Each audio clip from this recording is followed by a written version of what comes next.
Hello everyone, Assalamualaikum. My name is Khadijah and I'm back again with the third video for my food reviews assignment. Now, I will explain about Nasi Dagang, which is one of the best choice for breakfast whenever I'm home.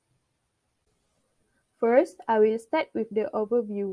Nasi Dagang is a Malaysian well-known dish on the east coast of Malaysia, often associated with Terengganu and Kelantan. This delectable meal consists of rice steamed in coconut milk, fish curry, and extra ingredients such as pickled carrot and cucumber.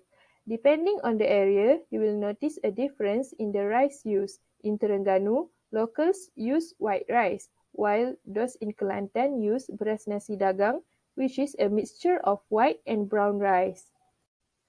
Directly translated to traders' rice, historians suggest that the name of this dish is derived from the simple life traders led when living in Malaysia. When the idea of the dish was first conceived, it consisted of only rice, fish curry, and pickled cucumbers. Initially, it was a simple dish for traders to travel light. Over time, this Malaysian delight has evolved to welcome more condiments, introducing more flavors to the humble dish. There are few components of nasi dagang. For the main components, it consists of the rice itself, fish curry, and pickled vegetables. And sometimes, people also eat nasi dagang with the hard-boiled eggs and fish crackers. First, for the rice, it must be soaked in the water for several hours to soften it. Then it is mixed with thick coconut milk, sliced shallots, lemongrass, and fenugreek seeds, or Malay people call it as halba. After that, the rice is steamed until it is half cooked for about 20 until 30 minutes.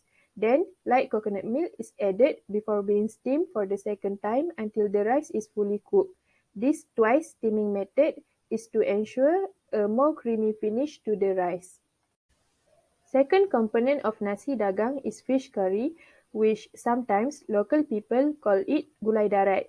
This fish curry is not cooked in an Indian-style curry, but a Malay-style curry where coconut milk is mixed with traditional Malay spices such as lemongrass, galangal, chili paste, and turmeric. Tuna, or in Malay we call it as ikan air or ikan tongkol, is the standard choice of fish, but other fish can be used as well, such as tenggiri. Last but not least, the hard-boiled egg, usually included after the fish curry almost done. Lastly, vegetables pickle. The vegetables that commonly used are cucumber, chili, and carrots. All the vegetables is then pickled in rice vinegar and sugar. After all of the components are done, we can serve the rice along with the flavor-packed fish curry, then complemented by pickled vegetables, hard-boiled eggs, and fish crackers. Let's enjoy this meal as our breakfast. Nowadays, there are some people who prefer to eat nasi dagang with chicken curry, but personally, I think nasi dagang is best eaten with fish curry. Let's not lose the authenticity of this special menu, okay? That's all for this video. Let's see again in my next video.